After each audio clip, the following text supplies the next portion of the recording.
Hello friends, ఈ రోజు నేను మీకు యష్ రాజ్ ఫిల్మ్స్ వారి అమేజింగ్ మూవీ హిచ్కీ మూవీ గురించి ఎక్స్ప్లెయిన్ చేస్తాను. ఇది చాలా మంచి మూవీ, మీరు దీన్ని తప్పకుండా చూడాలి. ఈ మూవీ స్టార్టింగ్లో మనం నైనా అంటే రాణి ముఖర్జీ ఒక టీచర్ జాబ్ కోసం సెర్చ్ చేస్తూ ఉండడం చూడొచ్చు. ఆమె క్వాలిఫికేషన్ బీఈడీ అండ్ ఎంఎస్సీ చేస్తుంది.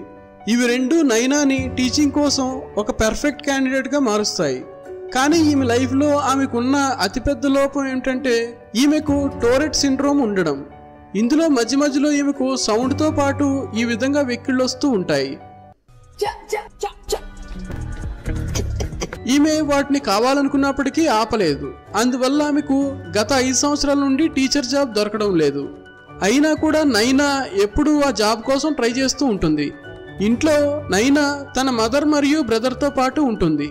వారు ఎప్పుడూ తనను సపోర్ట్ చేస్తూ ఉంటారు. నైనా యొక్క ఫ్లాష్ బ్యాక్ని చూసినట్లయితే స్కూల్లో తన తోటి విద్యార్థులు ఎప్పుడూ ఆమెను ఆట పట్టిస్తూ ఉంటారు. టీచర్ కూడా ఈమె కండిషన్ని అర్థం చేసుకునేవారు కాదు. అందువల్లే ఆమెను క్లాసు నుండి బయటకు పంపించేవారు. దాని ఎఫెక్ట్ ఆమె మెంటల్ హెల్త్ పైన పడుతుంది. నైనాని దీని కారణంగానే వేరే స్కూల్కి ట్రాన్స్ఫర్ చేయడం జరుగుతుంది. అక్కడ ఇలాంటి పిల్లలపైన స్పెషల్ ఫోకస్ ఉంటుంది. కానీ నైనా మదర్ సుధకి ఆమెకు ఒక నార్మల్ లైఫ్ ఇవ్వాలి అనుకుంటుంది. కానీ నైనా ఫాదర్ ఈ విషయాన్ని అర్థం చేసుకోలేకపోతాడు. అతను సుధకు డైవర్స్ ఇవ్వాలనుకుంటాడు. నైనాకి ఎప్పుడైతే ఆమె కారణంగా వారి పేరెంట్స్కి డైవర్స్ అవుతున్నాయని తెలుస్తుందో అప్పుడు ఆమె టాయిలెట్ పేపర్ని తన నోట్లో నింపేసుకుంటుంది. దానివల్ల ఆమె నోటి నుండి ఈ సౌండ్స్ బయటకు రాకుండా ఉంటుంది అనుకుంటుంది. ఆమె కేవలం ఆమె ఫాదర్ తనను ప్రేమించాలి అనుకుంటుంది. ఇప్పుడు ప్రజెంట్లోకి వస్తే సచిన్ ఇప్పుడు తన పిల్లల కోసం ఏదైనా మంచి చేయాలనుకుంటాడు. కానీ నైనా దాన్ని రిజెక్ట్ చేస్తుంది. ఎందుకంటే అతను ఆమె కలను సపోర్ట్ చేసే బదులుగా ఆమెను బ్యాంకుకు సంబంధించిన ఒక ఈజీ జాబ్ చేయమని చెప్తాడు. ఒకరోజు ఆమెకు సెయింట్ నాట్కర్ స్కూల్ నుండి కాల్ వస్తుంది. వారు ఆమెను జాబ్ కోసం పిలుస్తారు. ఎందుకంటే ఆ స్కూల్లో ఒక టీచర్ మధ్యలోనే రిజైన్ చేసి వెళ్ళిపోతుంది. ఇంటర్వ్యూ టైంలో నైనా యొక్క లోపాన్ని చూసిన తర్వాత కూడా డీన్ ఆమె స్పిరిట్కి చాలా ఇంప్రెస్ అవుతాడు. అతను నువ్వు ఎందుకు టీచర్ అవ్వాలనుకుంటున్నావు అని ఆమెను అడుగుతాడు. దానికి నైనా ఎప్పుడైతే తనను స్కూల్ నుండి పంపించడం జరిగిందో అప్పుడు ఇదే స్కూల్ ఆమెను యాక్సెప్ట్ చేసిందని చెప్తుంది. ఫ్లాష్ బ్యాక్లో మనం చిన్న నైనాని చూడొచ్చు. అప్పుడు ఆమె స్కూల్ ఫంక్షన్లో ఒక డ్రామాని చూస్తూ ఉంటుంది. అక్కడ అందరూ సైలెంట్గా డ్రామా చూస్తూ ఉంటారు. అప్పుడక్కడ సడన్గా నైనాకి వెక్కిళ్ళు రావడం స్టార్ట్ అవుతాయి. అందరూ ఆమె వైపే చూస్తూ ఉంటారు. అప్పుడు ఆ స్కూల్ ప్రిన్సిపల్ మిస్టర్ అలీ ఆమెను స్టేజ్ పైకి పిలుస్తాడు. అందరికీ నీ కండిషన్ని ఎక్స్ప్లెయిన్ చేయమని చెప్తాడు. నైనా యొక్క స్టోరీని విని ఆ స్కూల్ టీచర్స్ అందరూ ఆమె కండిషన్ని బాగా అర్థం చేసుకుంటారు. ఇప్పుడు ప్రజెంట్లోకి వస్తే ఇంటర్వ్యూలో నైనా మిస్టర్ అలీ కారణంగా నేను టీచర్గా మారాలనుకుంటున్నాను అని చెప్తుంది. డీన్ దానికి ఇంప్రెస్ అయ్యి నైనాకు జాబ్ ఇస్తాడు. కానీ టీచర్ వాడియా ఆ డెసిషన్కి అస్సలు హ్యాపీగా ఉండడు. డీన్ నైనాకి స్కూల్ని చూపిస్తాడు. అతను ఆమెతో నువ్వు 9F స్టూడెంట్స్కి టీచ్ చేయాల్సి ఉంటుందని చెప్తాడు. 9F స్టూడెంట్స్ అంటే వారందరూ చాలా అల్లరిగా ఉంటారు. తన ఫస్ట్ డే నైనా ఆడిటోరియంలోకి వెళ్తుంది. అక్కడికి 9F స్టూడెంట్స్ అందరూ వస్తారు. వారు నైనాని నోటీస్ చేయరు. రోడ్డు పైన మాట్లాడుకునే లాంగ్వేజ్లో చిల్లరగా మాట్లాడుకుంటూ ఉంటారు. కొంతమంది సిగరెట్ తాగుతూ ఉంటారు. మరికొందరు వారి ర్యాట్తో ఆడుకుంటూ ఉంటారు. ఇంకొంతమంది కార్డ్స్ ఆడుతూ నైనా గురించి బ్యాడ్గా మాట్లాడుతూ ఉంటారు. ఆమె వెక్కిళ్ళ గురించి జోక్స్ వేసుకుంటూ ఉంటారు. నైనా వెనక నుండి ఇదంతా వింటున్న విషయం వారికి తెలియదు. తర్వాత నైనా వీరిని మొదటిసారి క్లాసులో కలుస్తుంది. వారందరూ ఆమెను క్లాసులో ఆమె కండిషన్కి జోక్స్ వేస్తూ ఉంటారు. నైనా మీరు ఎప్పుడు కావాలనుకుంటే అప్పుడు ఏదైనా ప్రాబ్లం ఉంటే నాకు ఫోన్ చేయొచ్చు అని చెప్తుంది. అప్పుడు వారి లీడర్ ఎప్పుడైనానా అని అంటాడు. అంటే అతని అర్థం రాత్రి టైంలో కూడానా అని. దాంతో అందరూ చాలా నవ్వుతూ ఉంటారు. దానికి నైనా కూడా నవ్వుతూ దాన్ని అలాగే వదిలేస్తుంది. వారికి టోరెట్ సిండ్రోమ్ గురించి ఎక్స్ప్లెయిన్ చేస్తుంది. అప్పుడు వారికి నైనా వారి మాటలు విన్నదన్న విషయం అర్థమవుతుంది. అందువల్లే వారందరూ ఒక్కసారిగా సైలెంట్ అవుతారు. ఎప్పుడైతే నైనా చైర్ పైన కూర్చుంటుందో ఆ చైర్ అప్పుడు విరిగిపోతుంది. ఆమె కింద పడిపోతుంది. స్టూడెంట్స్ అందరూ ఆమెను చూసి చాలా నవ్వుతూ ఉంటారు. దీని తర్వాత లంచ్ బ్రేక్ టైంలో స్కూల్ టాపర్లో నుండి ఒకరైన అక్షయ్ మరియు 9F స్టూడెంట్ అయిన అతీష్ మధ్యలో గొడవ జరుగుతుంది. కానీ కేవలం అతీష్ని మాత్రమే ఆఫీస్కి తీసుకెళ్లడం జరుగుతుంది. తర్వాత రోజు నైనా ఆ స్కూల్లో ప్యూన్ని కలుస్తుంది. అతన్ని 9F స్టూడెంట్స్ గురించి అడుగుతుంది. అతను ఆమెకు 9F స్టూడెంట్స్ అందరూ స్లమ్ ఏరియాలో ఉంటారని, వారందరూ పూర్ ఫ్యామిలీకి చెందినవారని, వీరికి ఇంత పెద్ద స్కూల్లో అడ్మిషన్ రావడానికి కారణం ఈ స్కూల్ పాత ప్రిన్సిపాల్ ఎంతో మంచి మనసుతో ఈ పిల్లలకు మంచి ఎడ్యుకేషన్ ఇస్తానని ప్రామిస్ చేయడం అని, కానీ ఇక్కడ టీచర్స్ మరియు రిచ్ ఫ్యామిలీకి చెందిన స్టూడెంట్స్ వీరిని యాక్సెప్ట్ చేయలేదని, అందువల్ల టైంతో పాటు ఈ స్టూడెంట్స్ దిగజారుతూ పోయారని మరియు తిరుగుబాటుకు దిగారని చెప్తాడు. ఇదంతా తెలుసుకున్న తర్వాత నైనా ఆ స్టూడెంట్స్కి హెల్ప్ చేయాలని డిసైడ్ చేసుకుంటుంది. కానీ ఈ పిల్లలు నైనాను అర్థం చేసుకోలేదు. అందువల్ల ఆమె టీచ్ చేస్తున్న టైంలో వారెప్పుడూ ఆమె పైన జోక్ చేస్తూ ఉంటారు. ఒకరోజు రోడ్డు పైన ఆమె ఫోన్ నెంబర్తో పాటు పోస్టర్లను అంటిస్తారు. ఒక అమ్మాయి ఫోన్ నెంబర్ని పబ్లిక్ చేయడం అంటే ఏమిటో మీకు అర్థమయ్యే ఉంటుంది. ఆ నెక్స్ట్ డే నైనాకి క్లాసులో ఒక టబ్ కనబడుతుంది.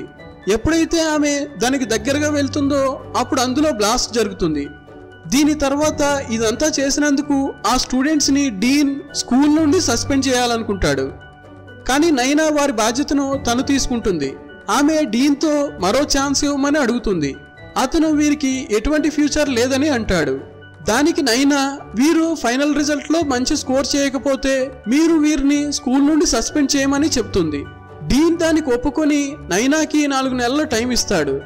దీని తర్వాత నైనా క్లాసులోకి వస్తుంది. ఇప్పుడు పిల్లలకు నైనా అంటే ఒక గౌరవం ఏర్పడుతుంది.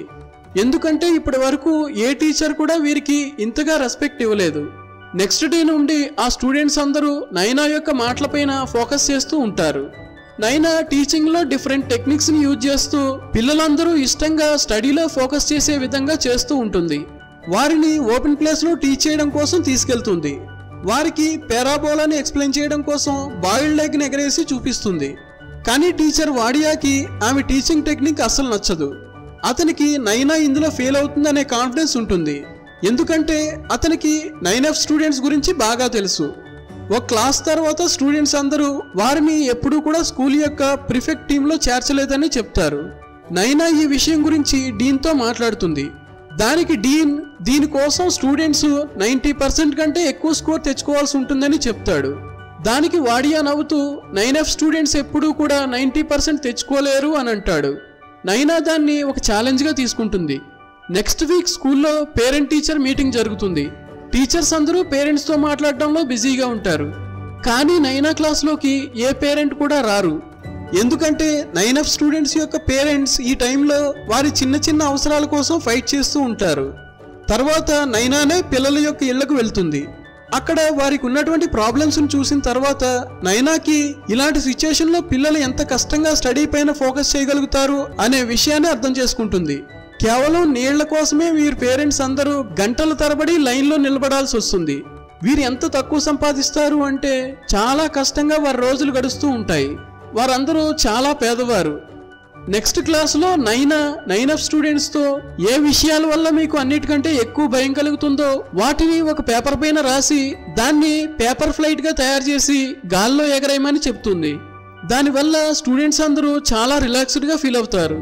కానీ టీచర్ వాడియా ఇదెక్కడ పిచ్చితనం అని నవ్వుకుంటాడు. నైనా స్టూడెంట్స్కి వారికి స్టడీలో ఇంట్రెస్ట్ ఏర్పడే విధంగా టీచ్ చేస్తూ ఉంటుంది. ఆమె యొక్క ఇంట్రెస్టింగ్ ఎక్స్పెరిమెంట్స్ని చూసి 9A బ్యాచ్ స్టూడెంట్స్కి కోపం వస్తూ ఉంటుంది. వాడియా మరియు అతని స్టూడెంట్స్ సైన్స్ ప్రాజెక్ట్ కోసం రెడీ అవుతూ ఉంటారు. గత 2 సంవత్సరాల నుండి వారే గెలుస్తూ వస్తున్నారు.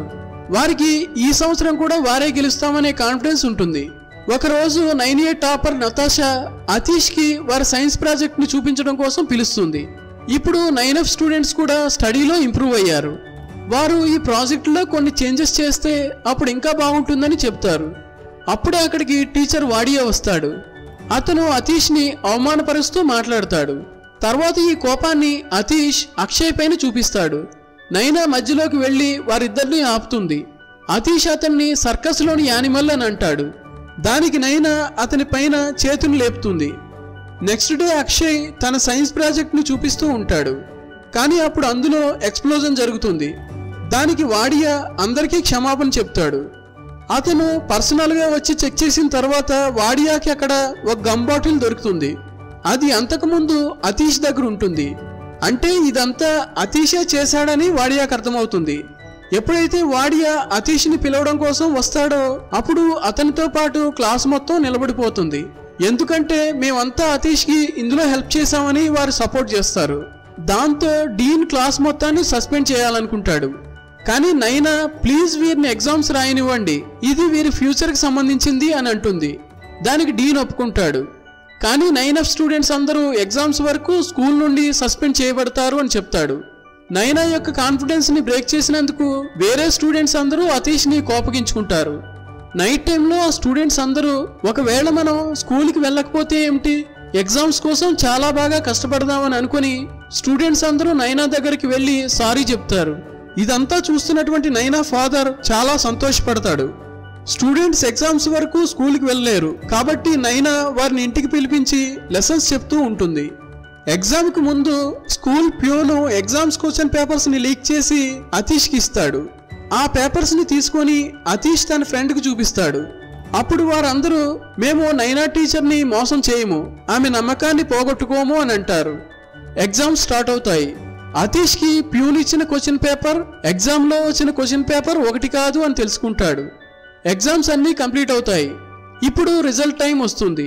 9F స్టూడెంట్స్ అందరూ మంచి మార్కులతో పాస్ అవుతారు. అందులో ఇద్దరికి 90% కూడా వస్తుంది. అయితే వాడియా పేపర్ లీక్ గురించి డీన్తో మాట్లాడతాడు. దానికి డీన్ 9F స్టూడెంట్స్ అందరినీ రేపు అసెంబ్లీ టైంలో ఫెయిల్ అయినట్టుగా ప్రకటిస్తానని చెప్తాడు. నైనా ఆఫీస్ నుండి బయటకు వస్తుంది. అక్కడ 9F స్టూడెంట్స్ నిలబడి ఉంటారు.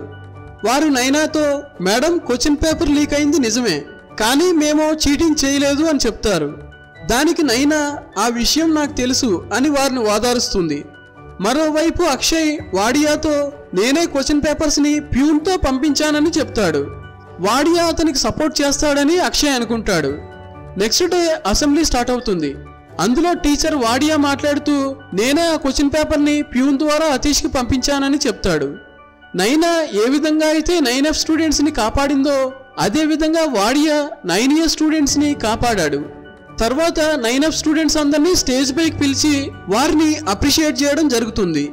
వారిలో నుండి ఒకరికి ప్రిఫెక్ట్ బ్యాచ్ని ఇవ్వడం జరుగుతుంది. ఇక్కడ కట్ చేస్తే 25 సంవత్సరాల తర్వాత నైనా ఆ స్కూల్కి ప్రిన్సిపల్గా మారుతుంది. ఇప్పుడు ఆమె రిటైర్మెంట్ టైం. ఆమె స్కూల్లో నుండి బయటకు వస్తూ ఉన్నప్పుడు 9F స్టూడెంట్స్ అందరూ మంచి పొజిషన్లో ఆమె ముందు నిలబడి ఉంటారు. వారు వారి పొజిషన్లో ఎంతో సక్సెస్ని సాధించి కనపడతారు. ఈ విధంగా ఈ స్టోరీ చాలా హ్యాపీగా ముగుస్తుంది. ఓకే ఫ్రెండ్స్, చూసారు కదా. మీకు ఈ వీడియో నచ్చితే వెంటనే లైక్ చేయండి, మీ ఫ్రెండ్స్ అందరికీ షేర్ చేయండి. ఇలాంటి మరిన్ని ఇంట్రెస్టింగ్ వీడియోస్ కోసం మా ఛానల్కి వెంటనే సబ్స్క్రైబ్ చేసుకోండి. Thanks for watching. జై హింద్.